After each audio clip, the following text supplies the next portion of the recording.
Kemudian Musa dan Harun pergi menghadap Firaun, lalu berkata kepadanya, "Beginilah firman Tuhan Allah Israel. Biarkanlah umatku pergi untuk mengadakan perayaan bagiku di padang gurun." Tetapi Firaun berkata, "Siapakah Tuhan itu yang harus kudengarkan firman-Nya untuk membiarkan orang Israel pergi? Tidak kenal aku Tuhan itu, dan tidak juga aku akan membiarkan orang Israel pergi." Lalu kata mereka, "Allah orang Ibrani telah menemui kami.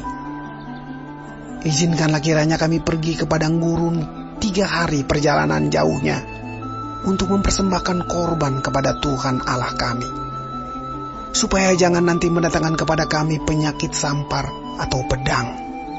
Tetapi Raja Mesir berkata kepada mereka, "Musa dan Harun, mengapakah kamu bawa-bawa bangsa ini melalaikan pekerjaannya?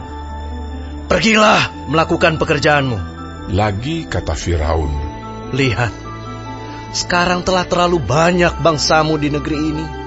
Masakan kamu hendak menghentikan mereka dari kerja paksanya?"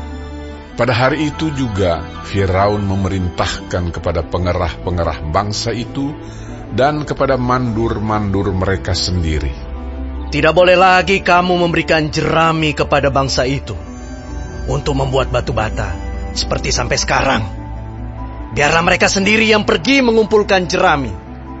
Tetapi jumlah batu bata yang harus dibuat mereka sampai sekarang, bebankanlah itu juga kepada mereka, dan jangan menguranginya, karena mereka pemalas. Itulah sebabnya mereka berteriak-teriak, 'Izinkanlah kami pergi mempersembahkan korban kepada Allah kami.' Pekerjaan orang-orang ini harus diperberat, sehingga mereka terikat kepada pekerjaannya, dan jangan mempedulikan perkataan dusta."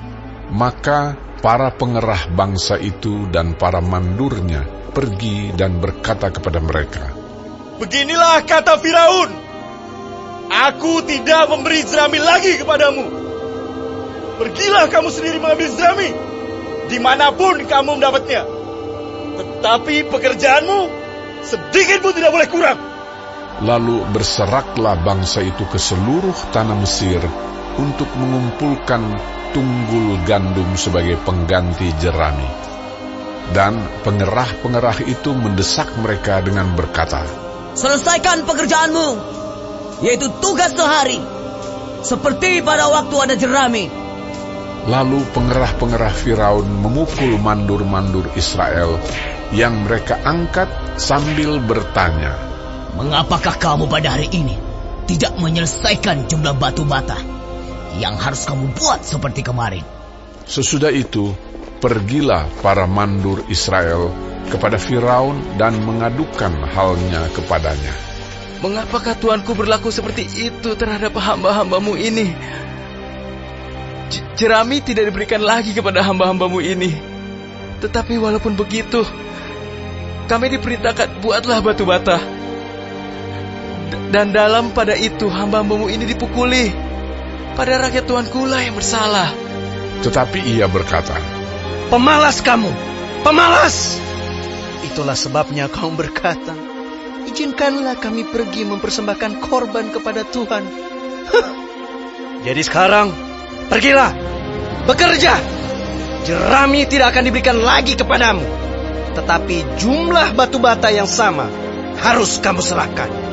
Maka mengertilah para mandur Israel bahwa mereka ada dalam keadaan susah, karena dikatakan kepada mereka, "Kamu tidak boleh mengurangi jumlah batu bata pada tiap-tiap hari."